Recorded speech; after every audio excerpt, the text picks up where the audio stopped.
Today, I'm sharing a great idea for a pre-reading strategy that you can implement with any reader you are using in your classes. Let's take a look at how to use a bunch of hunches in your classroom. A bunch of hunches is a popular strategy you will see used in many of the premium teacher's guides that accompany Wayside Publishing's comprehension-based readers, like VIAJE sin retorno, which is a historical fiction story based on the real-life heroine Isabel Godin. This strategy can be modified and used with students at all proficiency levels. The first thing you will want to do to prepare to use this strategy with your students is to print off images of different scenes in the book. Check in the teacher's guide for any Wayside Publishing reader that you are using to see if there's already a bunch of hunches activity there. If not, thumb through your reader.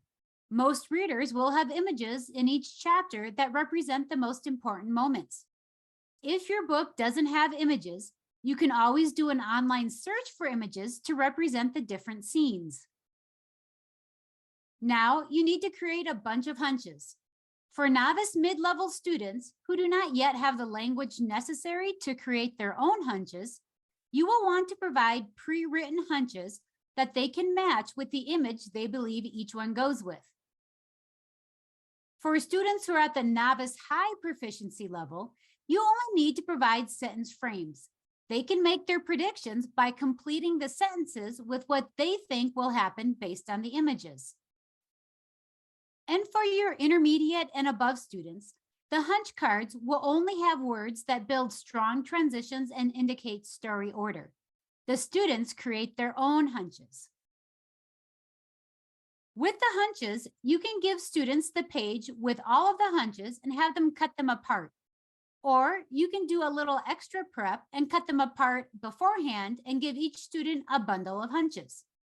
Another low prep way to use the hunches would be to project all of them and then give students a certain number of sticky notes and have the students write their hunches on the sticky notes to put next to the pictures.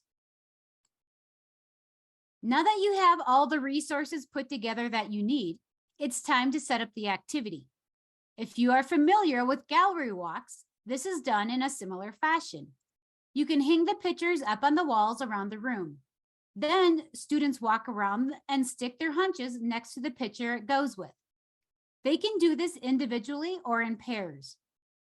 Working with a partner would give students a chance for some interpersonal communication practice.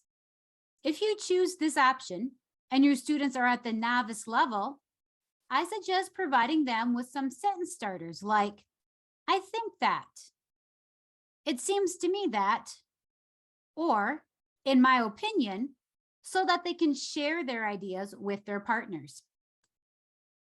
After students have completed putting up their hunches, have a class discussion about what the students predicted. Before you take everything down, take photos of the pictures with their hunches so that you can go back after you finish reading the novel and see whose hunches were correct. This wonderful idea to get students making predictions originally came from James Woolridge, aka Senor Wooly.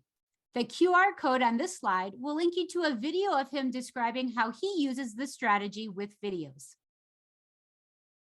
You now have another tool in your toolbox of ideas of how to use comprehension-based readers in your classroom. Stay tuned for more ideas on how to navigate the waters of using readers with your students.